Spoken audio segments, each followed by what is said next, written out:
এমন কোনো বাড়ি বা এমন কোনো ফ্যামিলি নেই যার কিনা বাড়িতে কাঠের কোনো ফার্নিচার নেই। অন্তত একটা তো খাট প্রত্যেকের বাড়িতেই থাকে, বা একটা কাঠের দরজা প্রত্যেকের বাড়িতেই থাকে। তো আপনাদের সাথে আমি এই যে কাঠের খাট পরিষ্কার করা একটা আমি খুব সুন্দর পদ্ধতি আপনাদের সাথে শেয়ার করব। আশা করছি ভীষণ ভালো লাগবে। Hello everyone, welcome back to my channel. কেমন আছেন সবাই? আমি Rokeya Parvin cooking and blog চ্যানেলে আপনাদের স্বাগত জানাই। আজকে আমি আটা দিয়ে খাটের নকশার ভেতরে ঢুকে থাকা কঠিন ময়লা পরিষ্কার করার সহজ একটা উপায় আপনাদের সাথে শেয়ার করব। এখানে আমি 1 কাপ পরিমাণ আটা নিয়ে নিয়েছি, আর তার সাথে মোটামুটি 1.5 কাপ পরিমাণ এখানে আমি তেল দিয়ে আটাটাকে মেখে নিয়েছি। এখানে কিন্তু জল দিয়ে আটাটাকে মাখতে হবে না, তেল দিয়ে কিন্তু আটাটাকে মেখে নিতে হবে। আর যদি মনে হয় যে না একটু হালকা পরিমাণে জল দরকার হয়, তাহলে কিন্তু জল ইউজ করা যাবে, নয়তো বা আপনারা চাইলে কিন্তু এই যে তেল দিয়েই কিন্তু আটাটাকে মেখে নিতে পারেন। আমার এখানে যেহেতু আটাটাও বেশ কিছুদিন হয়ে গেল, একটু আটাটা খারাপের দিকে চলে গিয়েছিল, তো আমি ভাবলাম যে এই কাজে আমি ইউজ করে নেই। আর আমার তেলটা তো দেখলেনই, আমার বোতলটা বেশ অনেক দিন থেকে এই তেলটা পড়ে রয়েছে, একদমই খারাপ হয়ে গিয়েছে। তো ভাবলাম যে নষ্ট তেল আর আটা দিয়ে আমি একটা সুন্দর একটা কাজে লাগিয়ে দিই।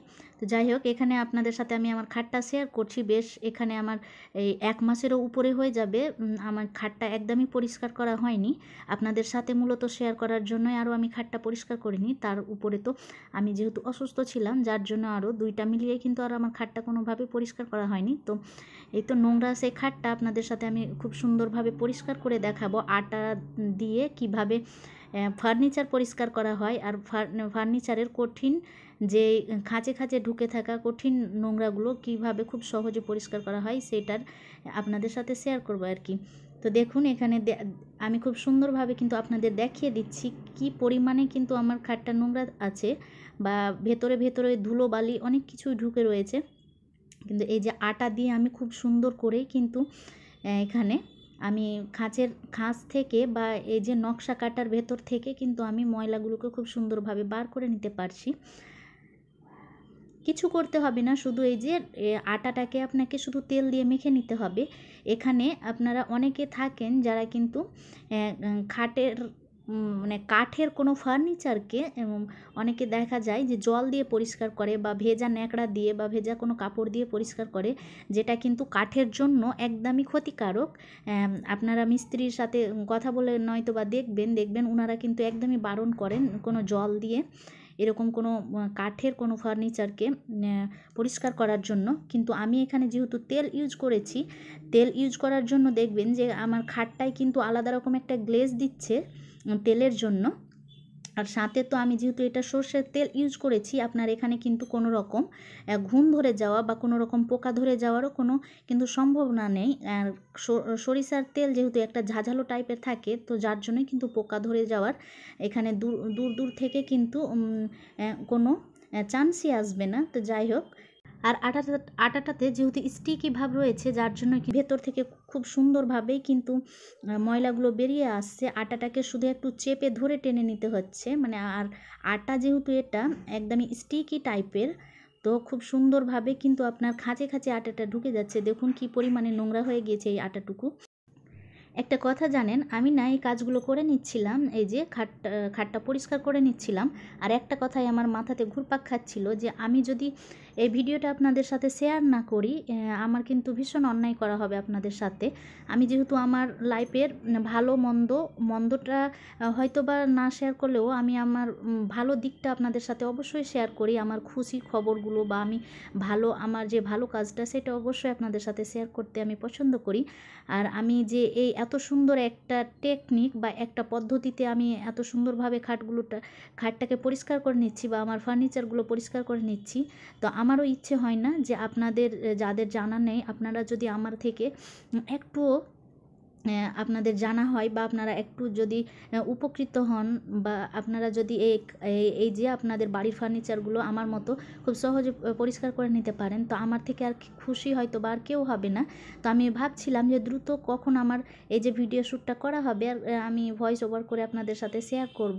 আমি না এই ভিডিওটা শেয়ার করে ভীষণভাবে খুশি। আর আপনাদের আমার এই ভিডিওটা কেমন লেগেছে বা কেমন লাগছে, আর আপনারা অবশ্যই আপনাদের সাথে আমার হাম্বল রিকোয়েস্ট যে আপনারা প্লিজ একবার হলেও এইভাবে করে দেখবেন, পরিষ্কার দেখবেন, যে আপনারা কমেন্টে এসে আমাকে বলবেন যে হ্যাঁ দিদি আপনার এই যে পদ্ধতিটা না ভীষণ কাজ করেছে। আমার 100% বিশ্বাস যে আপনারা অবশ্যই বলবেন, আর আমাকে মন থেকে একটা অবশ্যই ছোট্ট থ্যাঙ্কস বলবেন।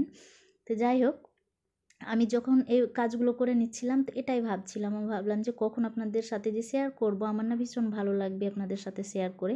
তো যাই হোক, এই যে আমার ফাইনাল লুক দেখুন, আমি খুব সুন্দর করে একদমই পরিষ্কার করে নিয়েছি। একদমই কিন্তু চকচকে ধকধকে মনে হচ্ছে, মানে এতটা শাইন করছে। এই যে একটু তেল রয়েছে না আটাটাতে মাখানো, যার জন্যে না শাইনিং ব্যাপারটা ভীষণ এসছে। বেশ অনেক দিন পর মনে হচ্ছে খাটটা একদমই নতুনের মতো চকচক করছে।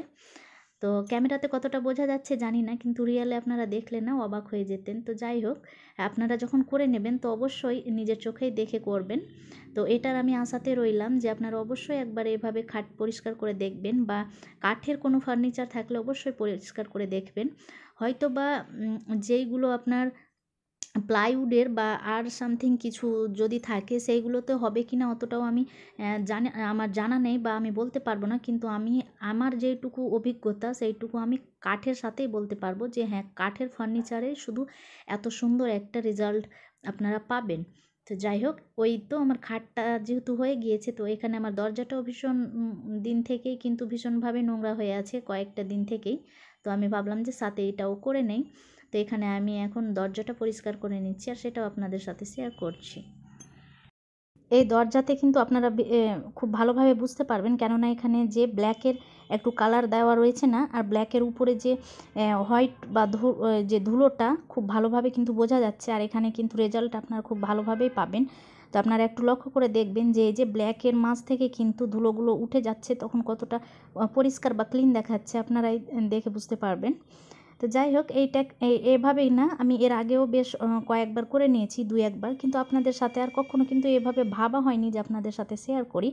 আজকে না আমার হঠাৎ করে মনে পড়লো যে না, আপনাদের সাথে যদি শেয়ার না করি কিন্তু এটা আমার অন্যায় হবে। আর আপনাদের কিছুটা হলেও অনেকেরই কিন্তু হেল্প হবে আমার এই ভিডিওটা দেখে। তো আপনাদের যদি কারো হেল্প হয়, বা আমার থ্রুতে যদি আপনারা কেউ হেল্পফুল হন, তো প্লিজ একটা লাইক করবেন আমার ভিডিওতে। আর যারা আপনাদের যদি ভালো লেগে যায় তো একটা সুন্দর একটি কমেন্টও করতে পারেন, আর আপনাদের ফ্রেন্ড ফ্যামিলির সাথে কিন্তু অবশ্যই শেয়ার করবেন। আমার এই ভিডিও যদি আপনাদের কোনো ফ্রেন্ড বা ফ্যামিলির যদি কোনো উপকার করতে পারে, এর থেকে আর ভালো কি হয় বলুন তো। তো আমি চাইবো আপনারা প্লিজ একটা অন্তত শেয়ার করুন, আর আপনাদের পরিবারের আর বাকি সদস্যদের জানিয়ে দিন যে এভাবেও কিন্তু খুব সুন্দরভাবে ডিপ ক্লিন করে একদমই পরিষ্কার করা যায়। এই যে ফাইনাল লুকটা দেখুন কতটা শাইন করছে, একদমই গ্লেজি একটা স্কিন যে হয় না ওই রকম টাইপের একটা, কিন্তু একদমই গ্লেজ টাইপের খাটটা পরিষ্কার হয়েছে। শাইনিংটা কতটা সুন্দর হয়েছে দেখুন। আর আপনারা ছোট ছোট জায়গাতেও কিন্তু এভাবে পরিষ্কার করে নিতে পারেন। যেমন এই যে এটা আমার আলমিরার না, ওই লকের ওইখানটায় আমি কোনোভাবে কিন্তু আর পরিষ্কার করতে পারছিলাম না, কিন্তু আমার না হঠাৎ করে মনে পড়লো এভাবে যদি আমি করে নিতে পারি কতটা না ভালো হয়। তো আবারও এই টেকনিকটা এখানে কাজে লাগালাম, দেখছি না ভীষণভাবে রেজাল্ট করছে, কিন্তু আমি না দেখে ভীষণ খুশি। তো যাই হোক, আপনারাও এইভাবে একবার প্লিজ করে দেখবেন, আর আমাকে কমেন্ট করে জানাবেন আপনাদের ভিডিওটা কেমন লেগেছে। তো যাই হোক, এখন তাহলে এখান অবধি থাক, আর সবাই ভালো থাকুন, সুস্থ থাকুন, আর আমার এই ভিডিওটা প্লিজ ফ্রেন্ড ফ্যামিলির সাথে শেয়ার করুন। এখন অবধি তাহলে এখান অবধি থাক। আল্লাহ হাফিজ।